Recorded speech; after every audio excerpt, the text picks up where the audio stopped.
मुझे अफसोस है कि तुम हर समय ठंडी आहें भरती रहती हो। मैं पहले ही कहता था कि तुम जंगलों के दुखों को सहन नहीं कर सकोगी। यदि तुम्हारा यही हाल रहा तो शेष समय जंगलों में कैसे व्यतीत कर सकोगी। अच्छा यही है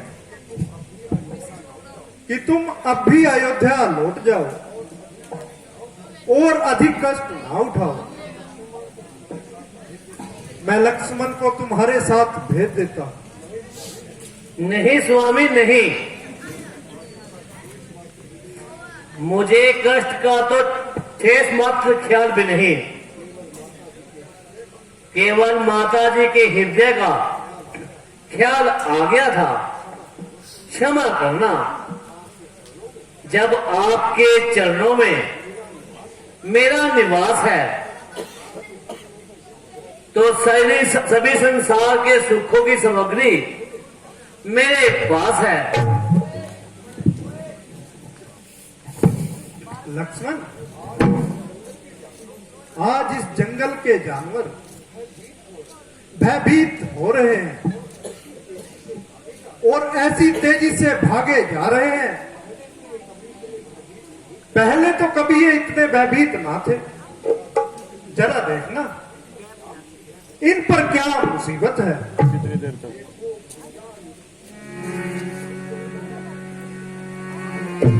ऊपर से ढोए ढाले देखो भैया, नभ मंडल में ऊपर को धुरी चढ़ रही है।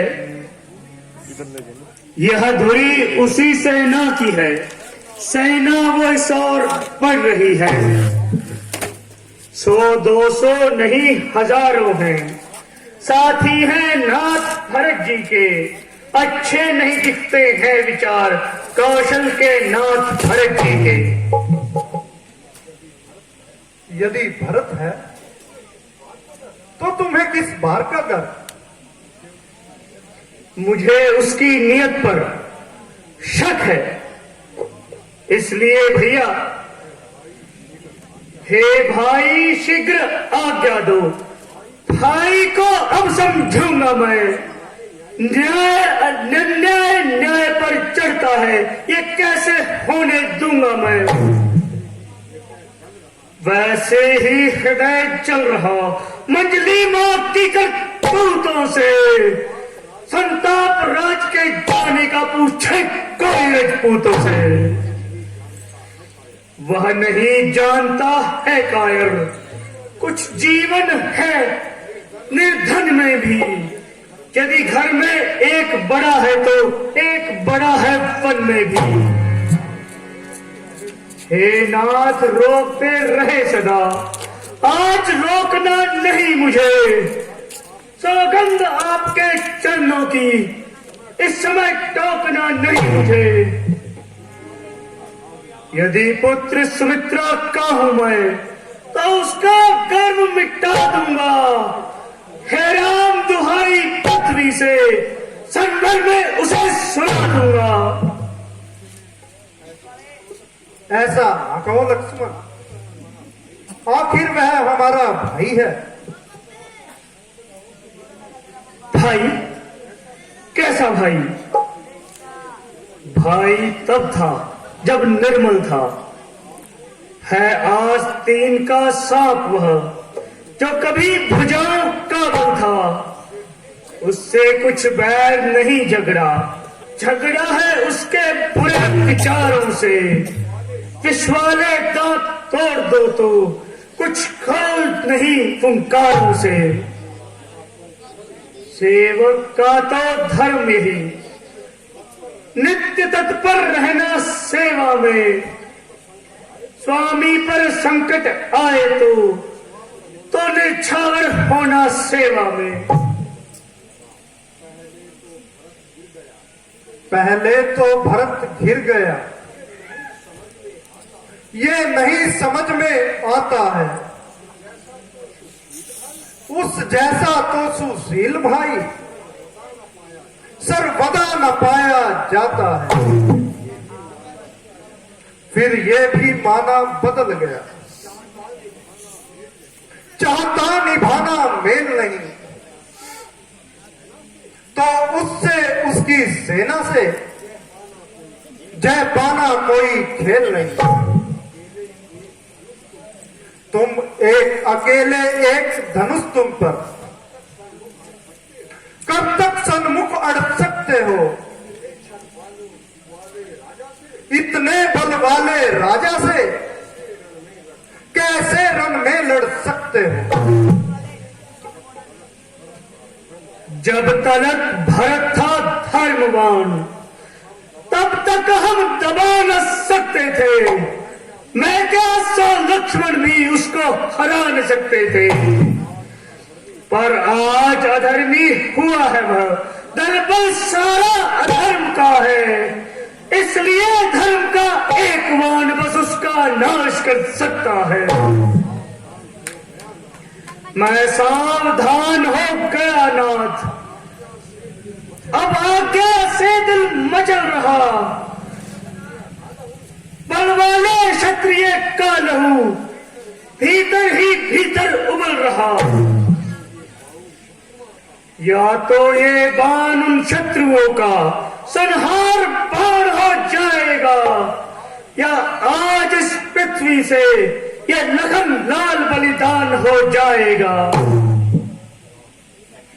लक्ष्मण, इतने जोश में ना आओ। सामने से आते हुए रथ को देखो, ये वही पिताजी का रथ है जिस पर सवार होकर हम गंगा पार तक आए थे। हैरान ना हो लक्ष्मण, जिनको देखने के लिए आंखें तरस रही थी वही तो आ रहे हैं।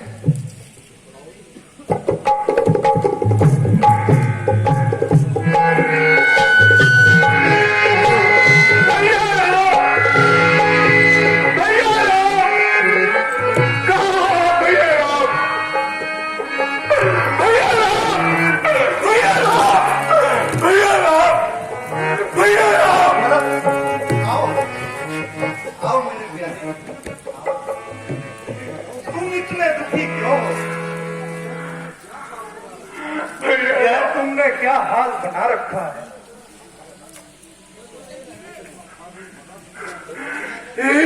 हवा के भर के सर से अपने प्यार का हाथ छीन के पूछते हो कि आप व्याकुल क्यों है? आपके चले जाने से भैया मैं ही दुखी नहीं,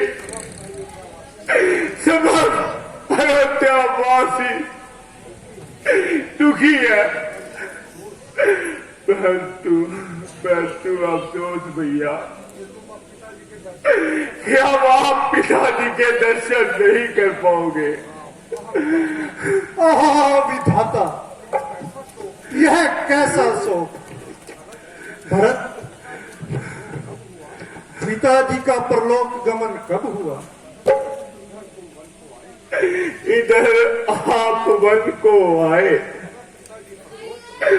उधर पिताजी परलोक सिधार गए। ओ जालिम मौत, तुझको भी तरस नहीं आया जो पूज्य पिताजी का हाथ सदा के लिए हमारे सर से उठा दिया? हाँ पिताजी, आप सदा के लिए हमसे मुंह मोड़ गए। आखिर हमें किसके सहारे छोड़ गए? यह गर्दिशें क्यों हमारे पीछे पड़ी है, जो हमें बर्बाद करने पर अड़ी है। घर से निकालकर जंगलों में बिठा दिया और पिताजी का साया भी सर से उठा दिया। ओ जालिम मौत, कम से कम 14 वर्षों तक तो इंतजार किया होता। पुत्रों, अब धैर्य से काम लो। अब जो होना था हो गया। जो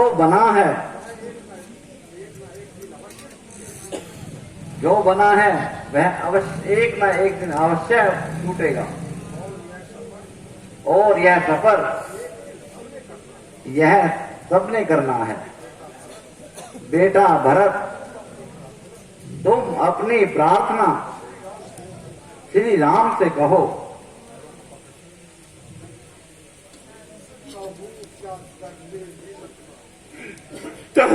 करूं क्या तरले दिल, मुसीबत का सताया हूं। दुखी होकर के भैया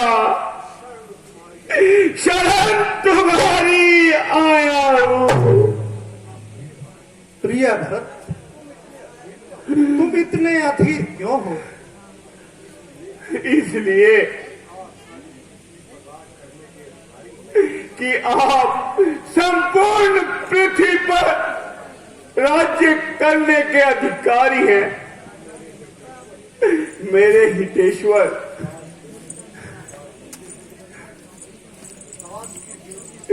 दास की विनती स्वीकार करते हुए अयोध्या वापिस चलो भैया राम। भरत, यह कैसे हो सकता है? क्योंकि पूजनीय पिताजी ने तुम्हें अयोध्या का राजा बनाया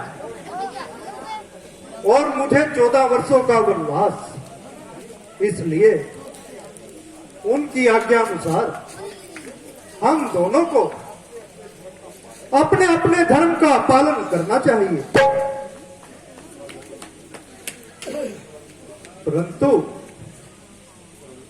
परंतु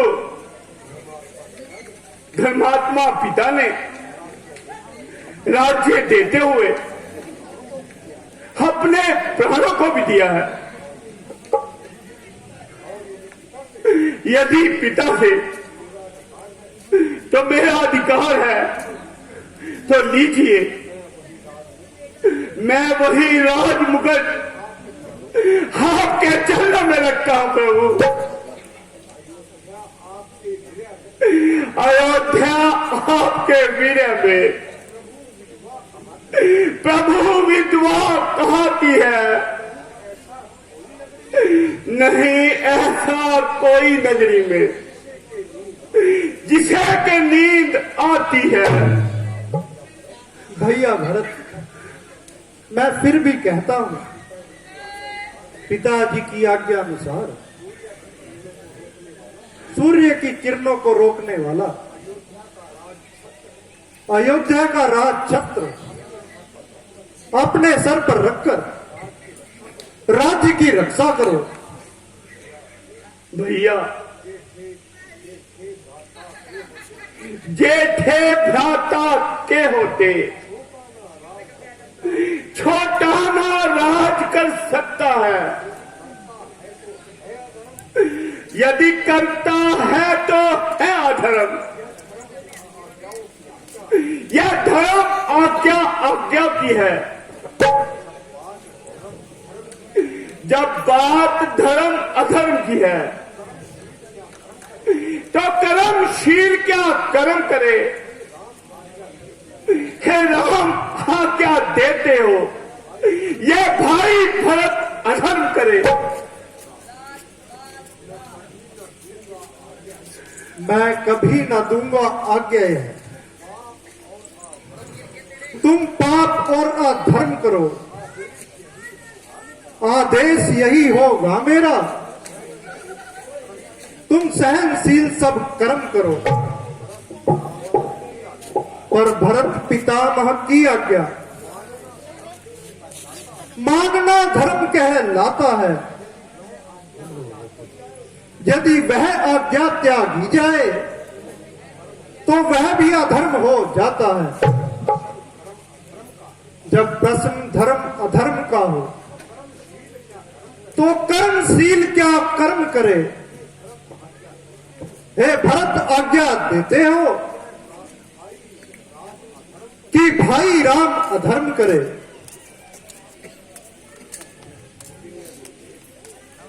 पूजनीय गुरुदेव, कृपा कीजिए और बताइए कि इस बारे में आपका क्या विचार है। यह ठीक है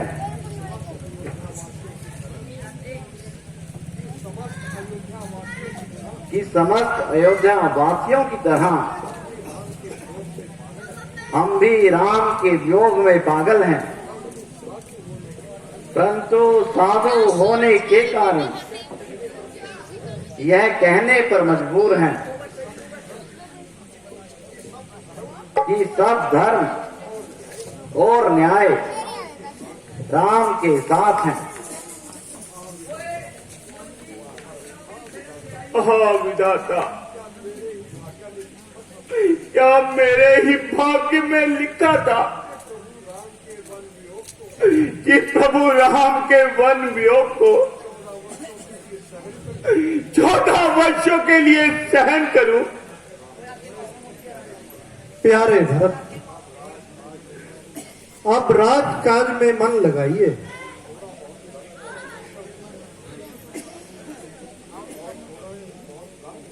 और थोड़ा बहुत गम को अवश्य भूल जाओ। यह तो माना आपको वापिस ले जा सकता नहीं, लक्ष्मण सा कुछ को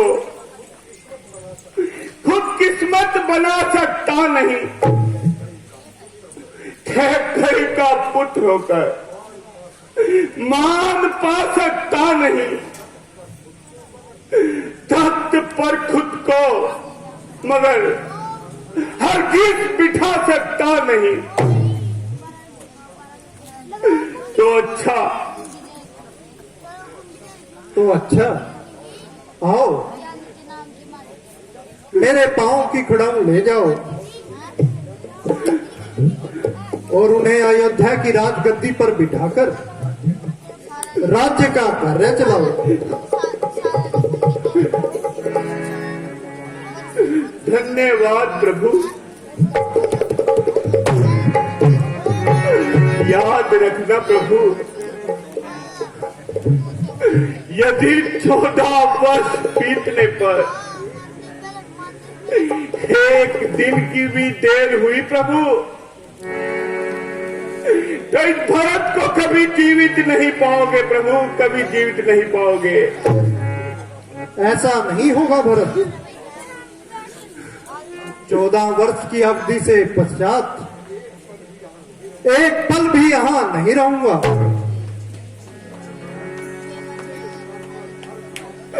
अपने सर पर थर खड़ाऊं, मैं राम की ले जाऊंगा। इनके दर्शन से ही मैं चिंतित दिया दिल में लाऊंगा।